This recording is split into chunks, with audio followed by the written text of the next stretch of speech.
just watched the film, which was wonderful. And I'm going to start it off with one or two and then open it out to the audience here. Okay. Can I just ask, I'm really curious, at what stage did you guys know that Jawbreaker was going to reform, and how did that kind of play out in the terms of how you released the film and everything over the summer? That's a good question. We knew, well, we didn't know until the night before the official announce happened, and I get a text from my friend who works in media, and he's like, "Oh, by the way, Jawbreaker is going to announce that they're headlining Riot Fest tomorrow." And so I'm like, "Are you kidding me?" Like, throughout the whole process of finishing this film, it was the one thing that we knew was never going to happen, you know? So we sort of worked on the film with that, and then this happened. So then I text Adam right away, just being like, "Hey, we should talk about it." And then we had a conversation shortly after, and he mentioned that he didn't want any of the reunion to make it into the film. You know, he'd rather just kind of keep the film as it is and not like, because we were like, great. I mean, if you're going to do it, we're going to go down there. We can shoot some more interviews, and but alas, he's just like, yeah, no, don't worry about it. So we just did that little end card at the end. That being said, I am next week getting footage of them performing at Riot Fest, so I will add that to the end of the film over that title card. So that'll be a little different from this version. But yeah, no, it was, and then, I mean, it was just sort of serendipitous with the release of the film. Like, we were planning on finishing the film this summer, and then this news happened, and it just sort of happened at the same time. So it wasn't like, okay, you guys reunite, and then we'll release the film, and then, you know, it wasn't that at all. The film was going to come out regardless, whether they reformed or not, obviously. Sure, yeah. I mean, I suppose it does kind of change the story of Jawbreaker quite profoundly. But it's great that they've been involved with the screenings and doing Q&As and things like that. Yeah. Yeah, no, I mean, it's been great. And then Adam has given us access, like, 100% throughout the whole process. So that's great. I mean, without that and without all the footage that he shot, or that they shot on tour, you know, the film would be much, much less for it. Can I just ask, I mean, in your opinion, obviously the film's been very successful over the course of the summer. What do you think is so resonant with this story with audiences now? They're really likable. I mean, that helps. They're great people, and so telling their story is kind of, I don't, you know, it was an interesting story to tell because we wanted to focus on those sort of awkward moments that happened during the filming. You know, again, the filming was 10 years ago, so we're telling the story of a band 10 years ago, basically, because that's when it was shot. But they are interesting, funny dudes that, you know, that helped. And then we wanted to make the story a little bit more universal than just, this is what happened from the band, you know, this happened and this happened and this happened. We wanted to kind of play with the awkwardness, you know, basically what it means to be in a band, less of, you know, this is the factual moments of the band. We'd rather be like, this is what the toll that the band took on each of these members. And, you know, they're still kind of dealing with that today, or today meaning 10 years ago. So, yeah, so I think that was helpful in sort of clearing the direction for the film when we started, to have that sort of mindset. After we looked at all the footage and noticed that, like, dude, these guys don't really like each other, or it's really awkward for them to kind of be in the same room together. Let's use that. Yeah. I've got one more question, and I'm going to ask the audience if they've got anything to ask. I'm wondering about this kind of one of the central moments or the central events of the story, and that's the big kind of selling out story. And do you feel like that's as big of an issue now as it was in the 90s, when that kind of authenticity thing was such a prevalent issue in music culture? Yeah, I know. It doesn't mean a fucking thing now. That's the other thing. Like when we were, you know, again, dealing with footage 10 years ago, and you know, it's retelling the story. We're telling a story now that, you know, I don't know. We needed to. It was one of the moments of the film because we needed to just eke out as much drama as we can, and that's a major part of their story. Was that and the sort of Judas moment of them signing with the punk scene. You know, so we needed to use that for storytelling, to kind of get some sort of like conflict going throughout. But yeah, I mean, but you know, in today's day and age, that doesn't really mean anything, really, because you know, there's not really it's not that big a deal because the whole music scene is completely changed from when it was in the 90s or even 10 years ago. Okay, I'm going to open it out to the audience now. We're going to have to ask people to actually come down to use the microphone, so it might take a couple of seconds, so just bear with us here, okay? Does anybody have a question? Hello, I'm Angela. Hi. I have a two-part question. One is, Sure. Can you speak to their current relationship? And two, is there a plan for a tour? Yeah, I can. They're great now. They're like Really? best of buds. Really? Seeing them at the screenings and stuff like that, they're totally in a different mind space than they were 10 years ago. You know, they're back to being buddies, which is great. Awesome. And yeah, I think too. I don't know for certain. I haven't seen anything, but I'm confident to say that 2018 is going to be a very good year for them. If you know what I mean, they'll be busy. I am confident to say I So- will be there if it's available. That'd be awesome. Whether that means they'll make it across the pond, I don't know, but they'll be busy next year for sure. All right, I like that answer. Thank you. Mm-hmm. Yeah, you gotta come here now, unfortunately, we got an issue with this cable. Another question coming. I guess another two-parter.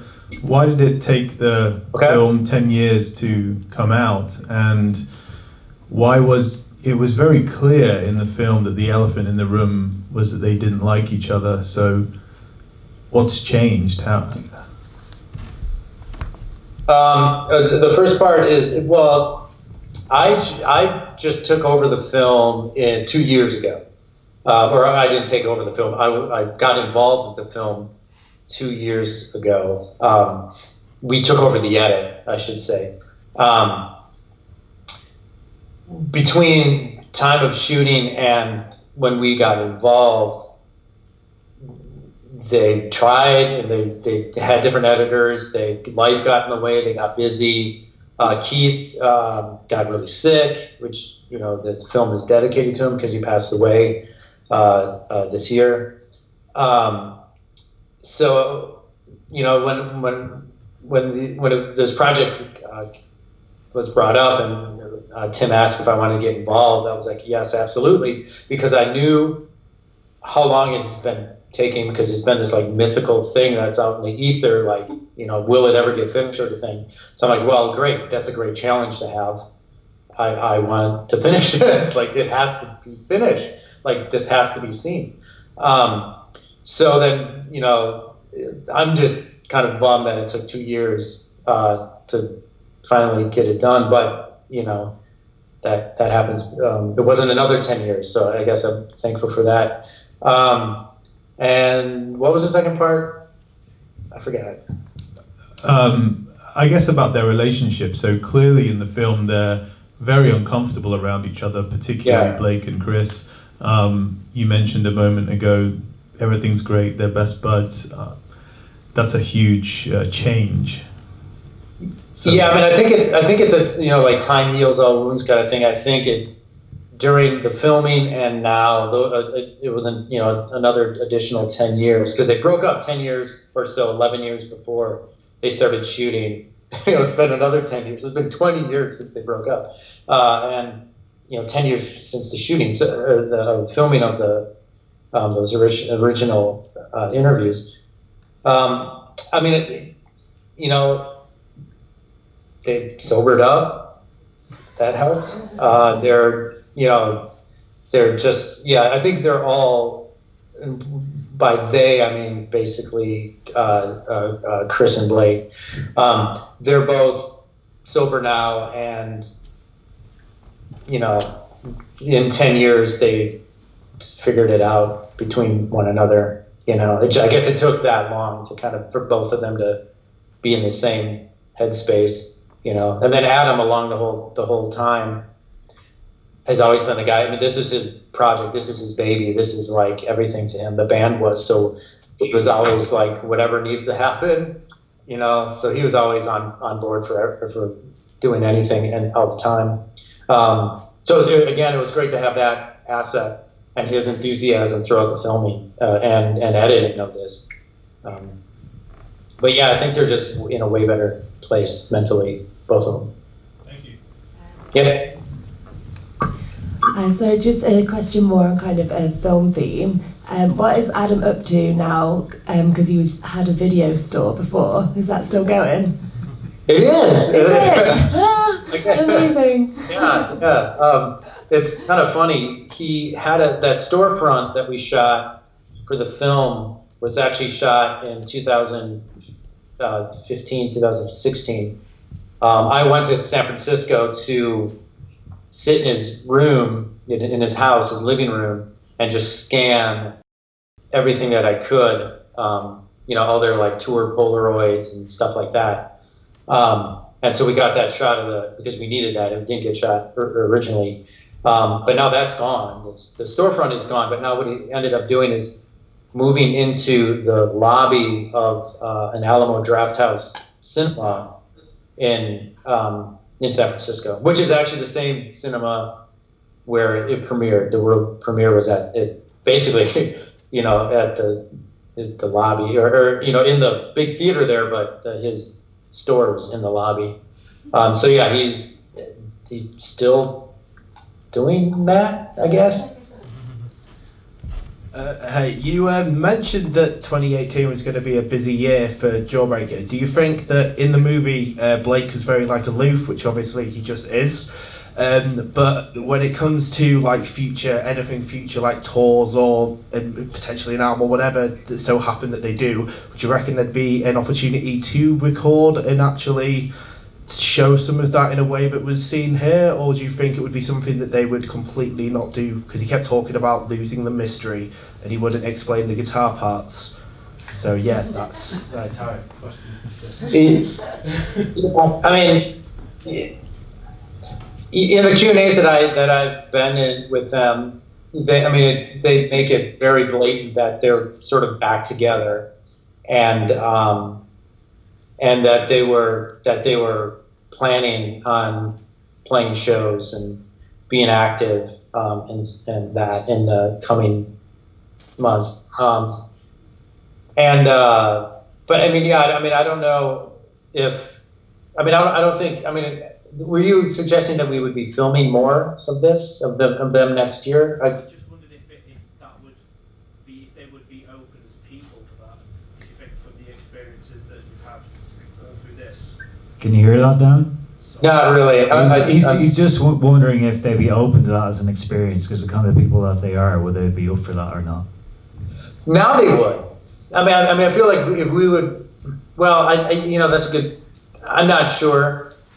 I'm not going to broach it because I'm done with this film. I'll add in the stuff. I don't know if I want to continue on, or do it, Don't Break Down again, the sequel. But yeah, I don't know if they'd be up to that. I think more so than obviously 10 years ago, because Blake in the Q&As and stuff has been extremely open and friendly and like really engaging with the audience and questions and stuff. So again, it's a complete 180 of how their personalities are now, or at least they're a lot. He's a lot less guarded than he was 10 years ago, for sure. Hi.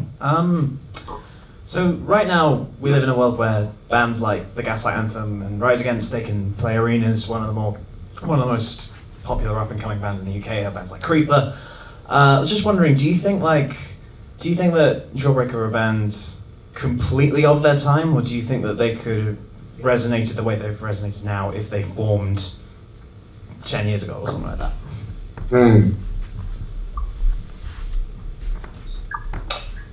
Yeah, I don't know. That's a strange question to sort of try to answer, because, I don't know. I do know that Dear You was definitely ahead of its time, and that's sort of clear, right? They mention it in the film, but it's actually completely true. But, I don't know. I don't know. I guess it would be a little bit different. I don't know if they'd be like a big arena band or not. You have to have a certain personality to, to have that. And I think they would probably do everything in their power not to be that band. But yeah, I don't know. They were, at least especially the last record, it was definitely more ahead of its time than the previous records, for sure. Hi there. My question's about the live footage from 2007. I seem to have a hazy recollection that the band didn't want too much recorded in case they quote unquote suck. So I was just wondering how much live footage you had to choose from and whether there's a chance we could see any more of that. Oh, the stuff in the studio? Yeah, when the band first initially got together. Yeah. When the funny thing about working on this film is that when Tim first reached out, I was like, there's not a lot of money, and there's this and that, but I did get them playing together. I'm like, okay, we're doing it. Like that was something, again, unheard of. Like, that's crazy. You have documentation of them playing together post breakup. Okay, well, that's something special. Well, they actually, when you start going through the footage, Blake doesn't sing. They only do a couple songs. But that was definitely like the jumping off point for me being really interested in the film, is having that, having that documented at that time. But they're great musicians, so I don't know. Like there was no fear that they would suck or that, I feel they played well in the footage. But you don't need that footage anymore. You can go to YouTube and see their performances now. I hope they come to London as well. Yeah, I'm sure that's being talked about. Yeah, that's it. Arin, back to you. I've got another question while we wait for anybody else to come forward. I wonder if you could, and this is kind of picking up on one of the previous questions, what would you say what was it about Jawbreaker that people took so personally back in the 90s and still today? People have such an intense personal love of that band, myself included. Oh, it's and Adam mentions it in the film. It's the lyrics, it's Blake's poetry. That's the stuff that, there were great musicians, and the music itself is really interesting, and it's great. So it's definitely that blend of, really good performed music, well-written music with, incredible lyrics. So that is 100% the reason why, there's any sort of passion and intensity with the fans, I think, because that's something that's the poetry is really kind of latches on, and you remember it, and you can quote it, and it relates to what you've been going through, so yeah, I think that's definitely why. There's another thing in the film I wanted to pick up as well. There's an interesting moment in the studio when they're kind of reflecting on the fact that they all have BAs and they're all educated. Do you think that put them at odds with that kind of East Bay scene, the fact that they were kind of college grads and Blake had literary pretenses and Adam is a historian, and they had those kind of intellectual pursuits as well? Yeah. I mean, it was tough for them to get sort of that punk cred, in those early shows. But again,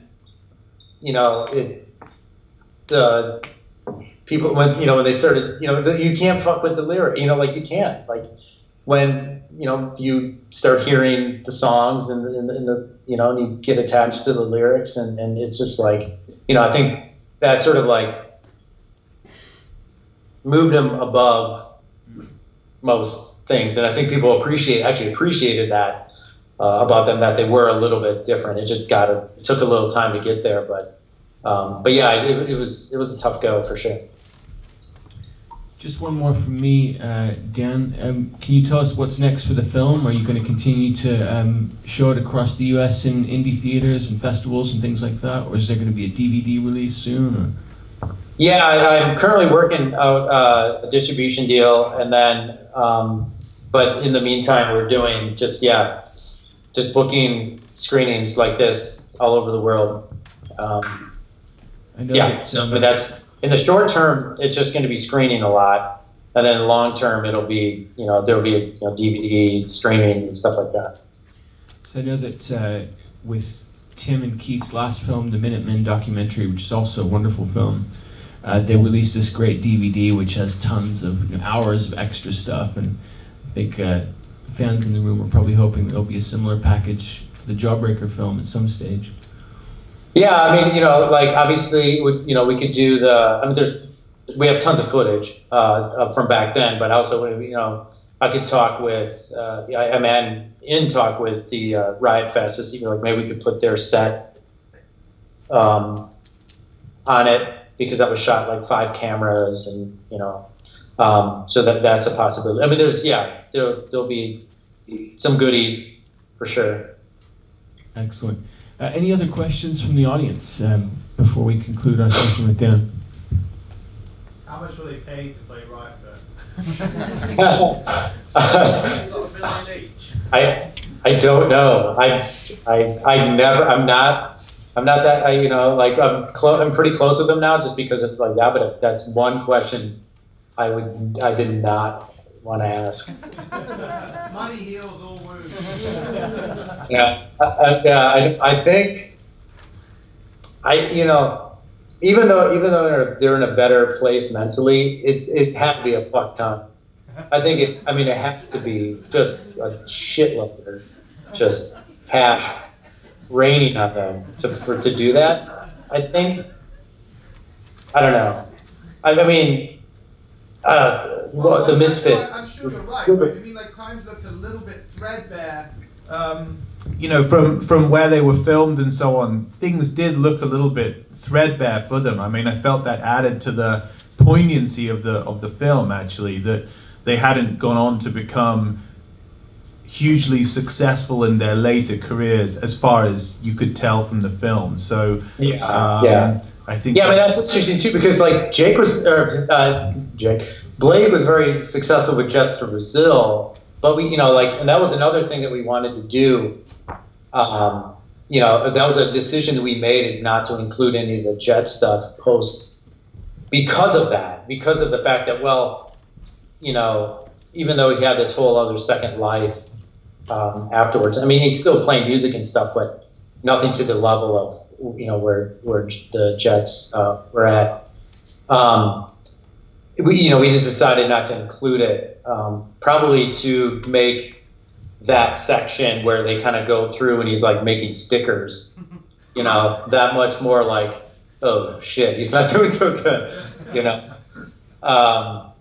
yeah, I mean, that was, you know, maybe a little unfair on our part, but I don't know. But yeah, I mean, at the time of that, yeah, Chris stayed at home. Blake was kind of just doing whatever, and Adam was at a video store. Okay, I think I'm getting the signal that we kind of need to conclude. So can I just say thank you so much for speaking to us, and congratulations on a wonderful film. Great. Thank you all for coming out and seeing it. That's awesome. Thank you. Thanks a million, Dan. That was fantastic. Cheers, man. Well done. Good night.